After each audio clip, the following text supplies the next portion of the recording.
Welcome back to Chitra vlogs 3419.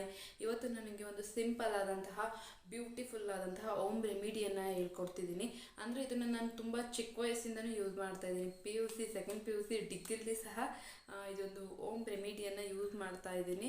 So ಇದರಿಂದ ನನಗೆ ತುಂಬ ಬೆನಿಫಿಟ್ ಆಗಿದೆ. ಯಾಕಂತ ಅಂದರೆ ಬಿಸಿಲಲ್ಲಿ ತುಂಬ ಹೊರಗಡೆ ಓಡಾಡೋದ್ರಿಂದ ಫೇಸ್ ಟ್ಯಾನ್ ಆಗಿರುತ್ತೆ, ಡಾರ್ಕ್ ಸರ್ಕಲ್ಸ್ಗಳು ಬಂದಿರುತ್ತೆ. ಸೊ ಅದನ್ನು ಹೋಗ್ಲಾಡ್ಸೋದಕ್ಕೆ ಇವತ್ತು ಒಂದು ಸಿಂಪಲ್ ಆದಂತಹ ಹೋಮ್ ರೆಮಿಡಿಯನ್ನು ಹೇಳ್ಕೊಡ್ತಾ ಇದ್ದೀನಿ. ನನ್ನ ಚಾನಲ್ನ ನೀವು ಫಸ್ಟ್ ಟೈಮ್ ನೋಡ್ತಾ ಇದ್ದರೆ ಪ್ಲೀಸ್ ಸಬ್ಸ್ಕ್ರೈಬ್ನ ಮಾಡ್ಕೊಳ್ಳಿ, ಹಾಗೆ ಒಂದು ಲೈಕ್ನ ಕೊಡೋದನ್ನು ಬನ್ನಿ ಫ್ರೆಂಡ್ಸ್, ಹೇಗೆ ಮಾಡೋದು ಅಂತ ನೋಡೋಣ. ಒಂದು ಬಟ್ಲು ತೊಗೋಬೇಕು, ಅದಕ್ಕೆ 2 ಸ್ಪೂನ್ ಆಗೋಷ್ಟು ಕಡಲೆ ಹಿಟ್ಟನ್ನು ಹಾಕ್ಕೋಬೇಕು. ಕಡಲೆ ಹಿಟ್ಟು ಅಂದರೆ ಮನೇಲಿ ಮಾಮೂಲಿ ಯೂಸ್ ಮಾಡುವಂಥ ಕಡಲೆ ಹಿಟ್ಟನ್ನೇ ಹಾಕ್ಕೊಳ್ಳಿ. ಆದರೆ ಅರಿಶಿನ ಪುಡಿ ಮಾತ್ರ ಕಸ್ತೂರಿ ಅರಿಶಿನ ಪುಡಿ ಅಂತ ಬರುತ್ತೆ, ನೀವು ಅದನ್ನೇ ಹಾಕ್ಕೋಬೇಕು. ಇಲ್ಲ ಅಂತಂದರೆ ಮಾಮೂಲಿ ಅರಿಶಿನನೇ ಹಾಕ್ಕೊಳ್ಳಿ. ಯಾಕೆ ಅಂತ ಅಂದರೆ ಫೇಸನ್ನು ತೊಳೆದಾದ್ಮೇಲೆ ಅರಿಶಿನ ಹಾಗಾಗಿ ಇರುತ್ತೆ, ಅದಕ್ಕೋಸ್ಕರ ಅರಿಶಿನ ಪುಡಿನ ಕಸ್ತೂರಿ ಯೂಸ್ ಮಾಡಿ ಅಂತ ಹೇಳ್ತಾ ಇದ್ದೀನಿ. ಆ್ಯಂಡ್ ನೆಕ್ಸ್ಟು 2-3 ಸ್ಪೂನ್ ಆಗೋಷ್ಟು ಮೊಸರನ್ನ ಹಾಕ್ಕೊಳ್ಳಿ. ನೀಟಾಗಿ ಒಂದು ಕನ್ಸಿಸ್ಟೆನ್ಸಿ ಬರೋವರೆಗೂ ನೀಟಾಗಿ ಮೊಸರು ಹಾಕ್ಕೊಂಡು ಮಿಕ್ಸ್ ಮಾಡ್ಕೊಳ್ಳಿ. ಅದೊಂದು ಪೇಸ್ಟ್ ರೀತಿ ಆಗಬೇಕು. ಈಗ ಒಂದು ಪೇಸ್ಟ್ ರೀತಿ ಆಗಿದೆ.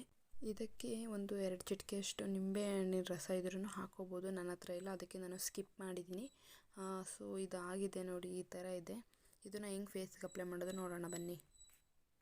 ನೀವು ಫೇಸ್ಗೆ ಅಪ್ಲೈ ಮಾಡಬೇಕಾದ್ರೆ ಒಂದು ವೈಪ್ಸ್ನ ತೊಗೊಂಡು ಮುಖನ ಕ್ಲೀನಾಗಿ ಒರೆಸ್ಕೋಬೇಕು. ಇಲ್ಲಾಂದರೆ ಒಂದು ತಣ್ಣೀರು ಬಟ್ಟೆನ ತೊಗೊಂಡು ಮುಖನ ಕ್ಲೀನಾಗಿ ಅಂದರೆ ಯಾವುದೇ ಒಂದು ಕ್ರೀಮ್ ಇಲ್ದೇ ಥರ ನೀಟಾಗಿ ಒರೆಸ್ಕೊಂಡು ಅದಾದ ನಂತರ ಅದನ್ನು ಅಪ್ಲೈ ಮಾಡಬೇಕು. ನೀಟಾಗಿ ಮುಖದಲ್ಲಿ ಎಲ್ಲೂ ಸಹ ಬಿಡ್ತಾ ಇರೋ ರೀತಿಯಾಗಿ ನೀಟಾಗಿ ಈ ಥರ ಅಪ್ಲೈ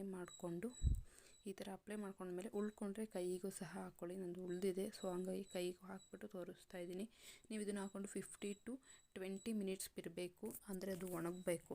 ಅದು ಒಣಗಾದ್ಮೇಲೆ ನೀವು ಅದನ್ನು ತಣ್ಣೀರಲ್ಲಿ ತೊಳ್ಕೊಬೇಕು, ಆಯಿತಾ.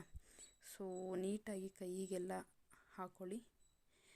ನೀಟಾಗಿ ಹಾಕ್ಕೊಂಡು ಇದು ನಮ್ಮ ಸ್ಕಿನ್ನನ್ನು ಗ್ಲೋ ಆಗಿ ಮತ್ತು ಹೆಲ್ದಿಯಾಗಿ ಇರೋದಕ್ಕೆ ಇದು ಹೆಲ್ಪ್ ಮಾಡುತ್ತೆ. ತುಂಬ ಗ್ಲೋ ಆಗುತ್ತೆ ಸ್ಕಿನ್ನು. ನೀಟಾಗಿ ಅಪ್ಲೈ ಮಾಡಿಕೊಂಡು ಅದಾದ ನಂತರ 15-20 ಮಿನಿಟ್ಸ್ ಬಿಡಬೇಕು.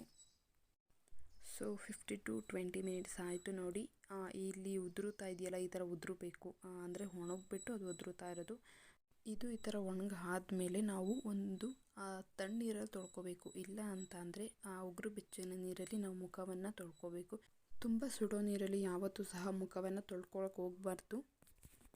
ಈ ಥರ ನಾವು ವೀಕ್ಲಿ ಟ್ವೈಸ್ ಅಂದರೆ 2 ಟೈಮ್ಸ್ ಮಾಡೋದ್ರಿಂದ, ವಾರದಲ್ಲಿ 2 ದಿನ ಮಾಡೋದ್ರಿಂದ ನಮಗೆ ತುಂಬ ಯೂಸ್ ಇದೆ, ಬೆನಿಫಿಟ್ಸ್ ಇದೆ. ಸೊ ನೀವು ಸಹ ಟ್ರೈ ಮಾಡಿ ನೋಡಿ. ಸೊ ಈ ಒಂದು ಫೇಸ್ ರೆಮಿಡಿ ನಿಮಗೆ ಯೂಸ್ ಆಗಿದೆ ಅಂತ ಅಂದ್ಕೊಂಡಿದ್ದೀನಿ. ನೀವು ನನ್ನ ಚಾನಲ್ನ ಫಸ್ಟ್ ಟೈಮ್ ನೋಡ್ತಾ ಇದ್ದರೆ ಪ್ಲೀಸ್ ಸಬ್ಸ್ಕ್ರೈಬ್ ಮಾಡ್ಕೊಳ್ಳೋದನ್ನು ಮರಿಬೇಡಿ, ಹಾಗೆ ಲೈಕ್ ಮಾಡಿ, ಶೇರ್ ಮಾಡಿ, ಕಮೆಂಟ್ ಮಾಡಿ. Thank you.